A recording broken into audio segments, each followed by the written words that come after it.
feel a little not comfortable with the response of one servo, because today I saw that servo is making very strange that kind of sound, and it's getting hot.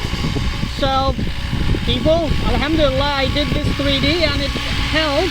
Let's land and check. MashaAllah, look at this helicopter, man.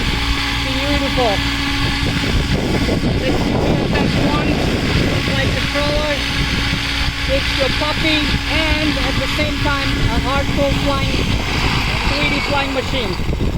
Let's get closer. Let's check what's happening with that servo. Wait, it's still very fast. Hold on.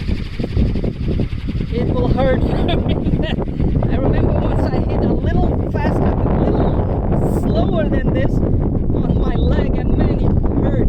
It hurts really.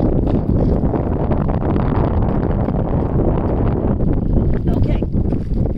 See, bring the camera closer here.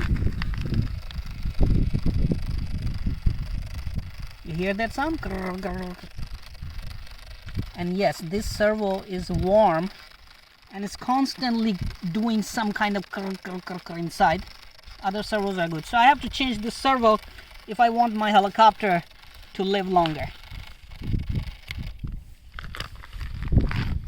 Well, thank you very much for watching this video. Let's fly Cobra or Airwolf.